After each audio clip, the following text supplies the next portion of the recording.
afternoon, friends. My name's Abi Clark of The Morning Set and Influenced, and you're tuned to KUVO. We're live from the Bonfils Staten Performance Studio here at 21st and Arapahoe in Denver.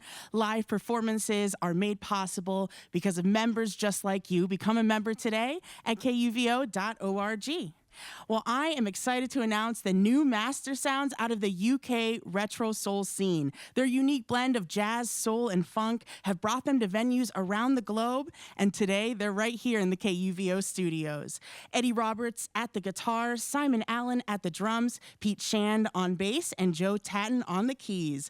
Welcome to KUVO, and thank you so much for joining us and sharing your music with the community.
All right, that's a tune called Do the Sausage Roll.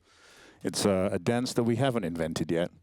And we got a lot of silly names because we're a British band and a lot of British references. So if you haven't had a sausage roll, next time you're in Britain, make sure you do. We're going to get our good friend... We're going to get our good friend Paris Fleming up to join us. We met him years ago when he was playing with a band called The Herd out of Chicago. And they used to open for us a lot when we were on the road. So we ran into him last night, and here he is.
Yeah, that's Joe Tatton on the piano.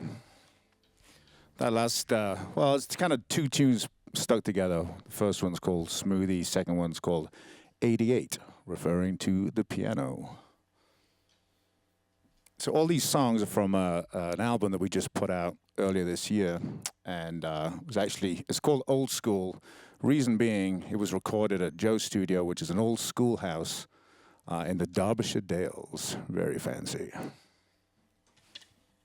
What are we on? Down on the Farm. And the next one's called Down on the Farm, for that same reason. Surrounded by cows. Which one's Down on the Farm? It's The vocal.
your silhouetted face.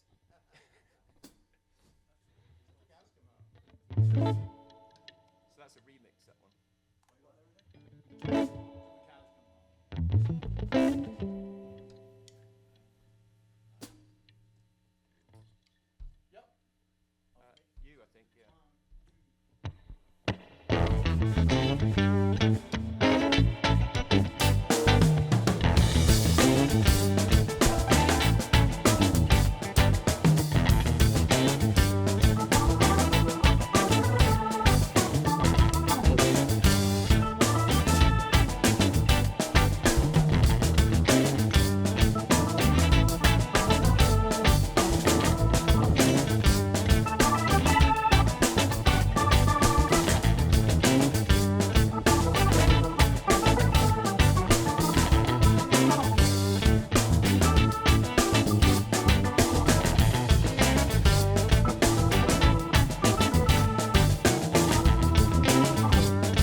That's a tune called Till the Cows Come Home, because we could play that groove till the cows come home. That's the kind of thing that we love to do. In the club. In the club.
Here's another silly British reference. This next tune is actually a homage to Booker T, and we called it Breakfast Tea.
bonus track, which is Tantalus. I'm not sure how many minutes have elapsed, but someone could maybe tell us how much more we need to film. But don't know if you... One more? One more, right, super. So this is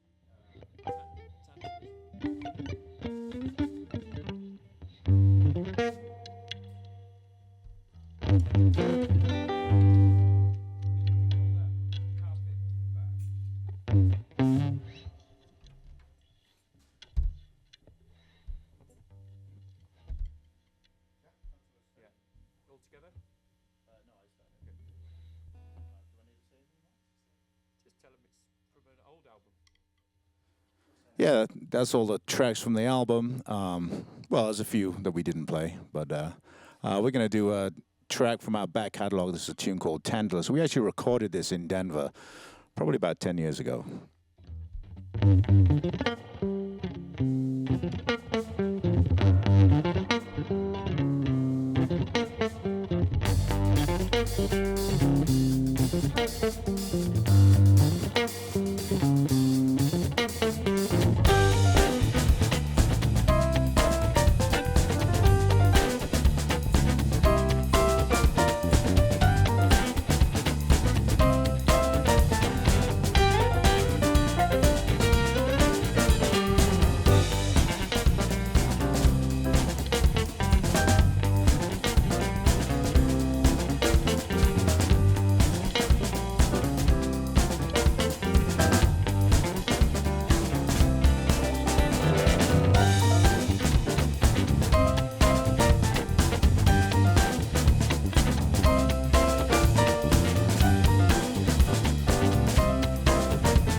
Mastersounds are one of the cornerstones of the modern retro soul scene. Born out of the UK, they've been keeping the soul funk idiom alive and well in the past 25 years.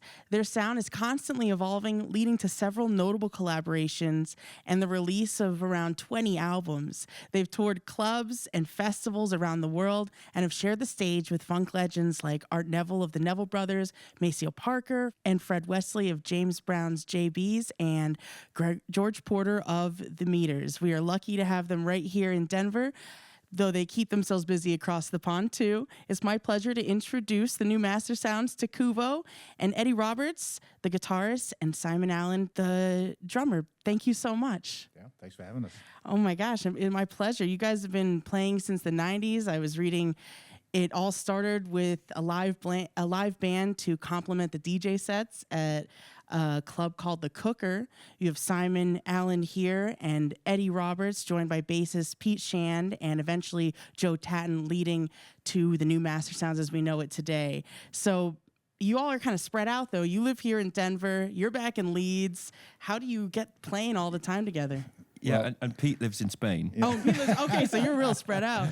Yeah, we are spread out.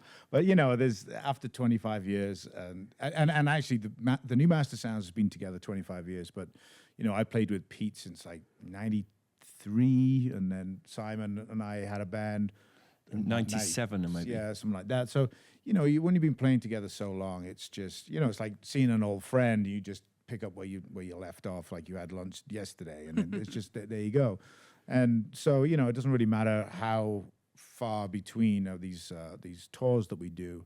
And that, you know, definitely proved that with the whole last 5 years. We didn't play together for 2 years. Right. And then we went to Iceland and recorded an album, and it was just like, boom, straight there, straight in the pocket. And so it's just, I think it's a lot to do with just the friendship and how long we've known each other. And I think the creativity gets stored up when we're absent from each other. Yeah. And then released when we meet. A beautiful thing. And you have really strong roots in old soul, funk, and groove. You joined bands like Sharon Jones and the Dap Kings, Lee Fields and the Expressions, Duran Jones and the Indications, bringing this retro vibe, this modern soul revival. And your music's rooted in that golden era of soul music. Can you talk about your musical roots? I know you mention jazz all the time, and it's heavy in your rotation. It inspired the addition of the Hammond in your band. Can you talk about some of your musical roots? Yeah, I mean, you know, we came out of this funk scene that, you know, like you said, this kind of retro scene that was happening. It was very DJ-led back in the UK in the 90s, and that influenced us massively. And they would do mixtapes for us, and, you know, so it wasn't any one band or anything like that. It was just this kind of this whole scene like a curated sound, wasn't it? Yeah. So because it was mixtapes, we wouldn't know what the band was or who the musicians were that we were listening to, so we were just absorbing a vibe, and that was influencing us. It was like around the same time as Sharon Jones. They used to come over to Leeds and play at the club that we played at, and Grey Boy All Stars, people like that. They'd all tour through the UK, so we were all friends and kind of influencing each other. And I remember the original drummer of it was Sharon. It was before the Dap Kings. There was the Soul Providers. It was Sharon Jones and the Soul Providers. And the original drummer was a tape freak. You know, like he was kind of like really into recording to tape. And he kind of taught me how to get that vintage sound one time when he was passing through. So we were all kind of like influencing each other and kind of sharing this whole love for this music. Can you talk a little bit about this movement? I mean, I know you're tapping into those old roots, but you're bringing that modern sound to it. Can you talk about the scene and maybe some of the stories that you've had along the way playing this kind of music? I mean, you know, we were based in the UK doing all this, but then when we came to America, we got adopted by this jam scene, and that kind of confused us for a moment. Yeah, we'd never heard of the jam scene, and it didn't seem to care what genre the music is, but we'd come from a very genre-specific scene, which was funk, soul, jazz, and it kept itself to itself. And then here we found ourselves rubbing shoulders with bluegrass bands, with like psychedelic electronic bands, heavy rock sometimes, prog rock, and just it seemed like there were fans of music who were far more open-minded than anyone that we'd left behind back there. And a big part of it, we were encouraged to jam then. That was the thing. Before that, we were doing like 3-minute Funk 45, tracks. And I remember we played High Sierra Festival. That was 2005. Was that the first festival we played here in California? Yeah. And we came off stage and everyone was like, yeah, you're great, but you need to jam more. And we were like, really? We're like, what do you mean? But because we had come from a jazz background, some of us, it was like, oh, you just mean like stretching out the solos. Okay, got it. And as soon as we started doing that, then it was like, we really got embraced by the American scene. But initially, we would have felt that was self-indulgent, and we would have been self-conscious about doing it. You have such an amazing sound that's evolved a lot over the years, and you've done a lot of collaborations as well. That I love it so much, and you've got a great album out now, which we got to hear a lot of tracks from today. Your music has brought you to different places, this time an old school, and I saw it was recorded in one rainy week of July. Is that normally how it comes? Quick? It wasn't a whole week. It wasn't a whole week. Like in there, just... No, it was 3.5 days. And it is normal to be rainy in July in the UK. So yeah, so that is standard. We were in Joe's living room, essentially, where he'd set up recording. It's a studio, but he happens to sleep in that same room at night time. It's difficult because Eddie lives over here and 3 of us live the other side of the Atlantic. Mm-hmm. So we have to kind of plan, when's Eddie going to be over here for another reason? Or if we're doing some shows, then when's the next time we're going to have 3 or 4 days clear? Or vice versa. When are the guys going to be in the US? We've just been in the studio for the last 3 days, actually. Here in Denver. And it's kind of, we find these little windows where we can get together for 3 days, and we have the pressure to just, all right, we got to make an album in 3 days because we've only got 3 days. We don't have the pleasure of spending weeks and months. Although the luxury was the Deplar effect, which we did in Iceland in 2021, and I think that was 10 days, was it? Then that felt like, and we had a huge team of engineers and just people making it happen. But in the one that you were just talking about, Old School, which we recorded at Joe's house, it was just the 4 of us, and Joe kept walking over to his computer to press record and then go back to his Hammond, and that was it. And just 4 of us, all in the same room, all at once. And we wanted to go back to basics with it as well. Like you said, we've done a lot of collaborations with vocalists, with horn sections, and we just, especially after having the hiatus that we'd had, right? That we just wanted to just be the 4 of us and just make old school sounds. Man, yeah, it's definitely a treat. Y'all are so tight after 25 years of playing together. But also, you welcome today. We had Parisian in with the trumpets. Do you like it both ways, like having a lead singer or something versus having instrumentals? Does it just kind of depend on? Do you hear that something should have the vocals? It just makes things a little, interesting for us, especially if we're touring for 5 weeks, say. Which we just did, yeah. If we did 5 weeks solid, just the 4 of us, we start getting a little bored of ourselves, and it's nice to just add, pepper in some, guests, and it just keeps things fresh and just keeps it a little more interesting for us. Wonderful. So I want to talk a little bit about the color red. It's keeping this art form alive. You guys playing the music, but you're also paying it forward with this platform. It invites, artists to collaborate and produce original music. And not only that, it becomes this hub for music discovery, connecting fans and artists.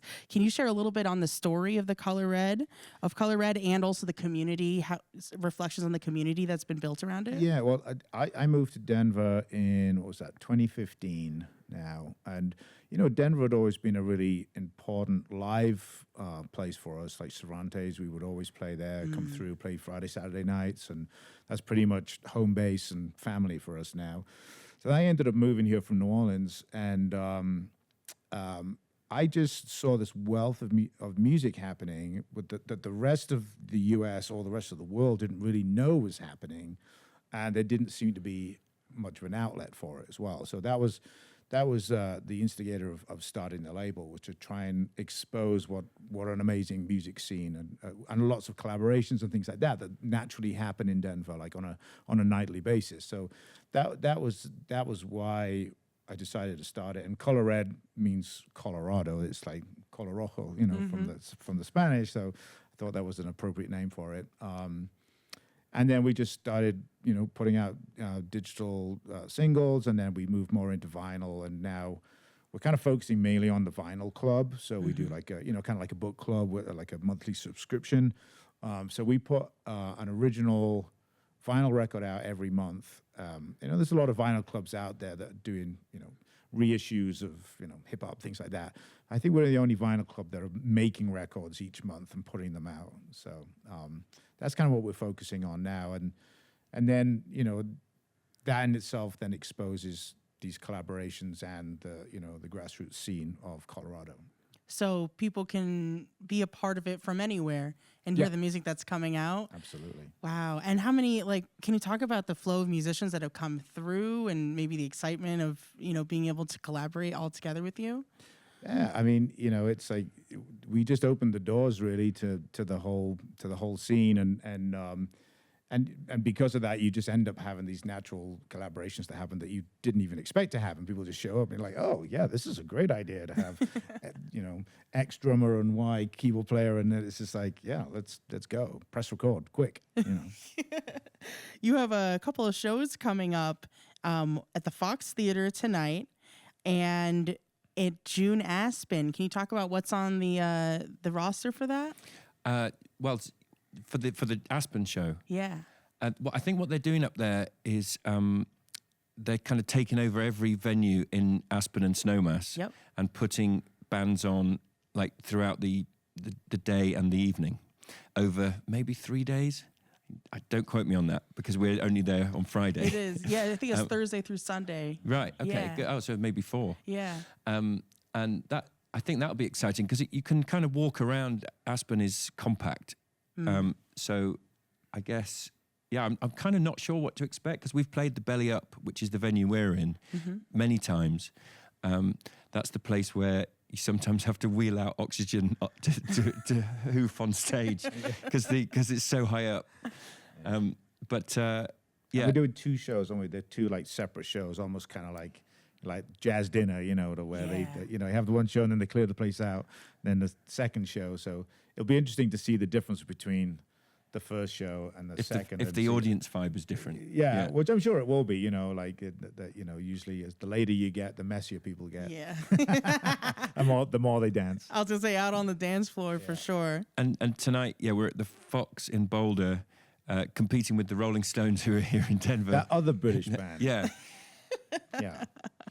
And Widespread Panic opening for them. So it's like a double whammy kind of against us. But, we love the Fox Boulder. I mean, again, I think that was one of the first venues we ever played in our U.S. career. I think that was the first place where we saw a marquee with the name of our band on it, and we thought, oh, we've arrived. Yeah.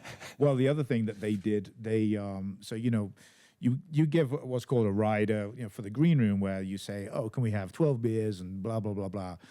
And normally, when we're early stages of touring, you would never get that. You just, maybe a pot of hummus and that was it. And we got to the Fox and it was a spread laid out, every exact thing, including the gummy bears and everything, And we were like, yes, we've made it.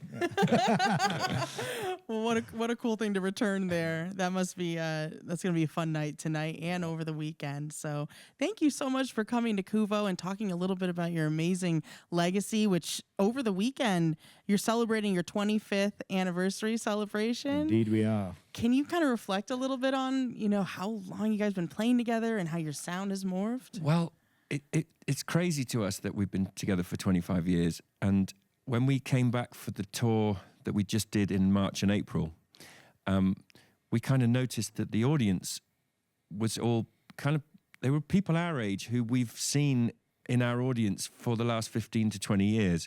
And they are like feeling like this is a cozy nostalgia reminding them of them being young. And I'm like, what? We're an up-and-coming band. And it's like, oh no, we've been going for 25 years. It's confusing. But yeah, And you do also see kids now with the black cross on the hands, saying that they're underage. and they're the kids of our fans. Yeah, and they're the kids that they say, I've been listening to since I was 5. And they were like, oh, okay, the story checks out because now you're 19 and Yes, these 20. kids have been brainwashed by their parents. Yeah. But they were dancing around their living rooms when they were 5 years old to their parents playing our music. So it's really fun to see that change. Yeah, I saw on Instagram somebody putting their, 5-year-old in front of the phone. What's your favorite band? The new Mastersounds. That's so cute. But I think what we've tried to do throughout the whole time is make a record at least once every 18 months. And a lot of bands spend a long time on their records and don't make that many of them. You could argue they might be better, but what we like to do is keep refreshing our set and just making sure that we've got more new stuff to play to get our teeth into. And so that's kind of the purpose of making a record, is to generate new tunes that we can play live.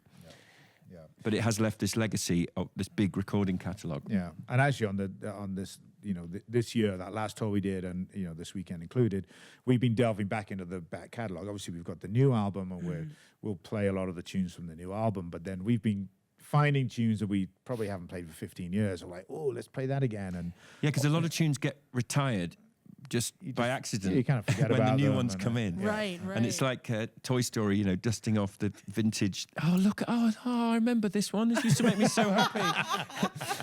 And we just had that experience. I think we managed to get a catalogue of about 60 or 70 tunes that we could pick from on any night, and that meant that when we played in Denver at Cervantes, we did 2 nights, 2 sets each night, and we played a total of 3.5 hours each night.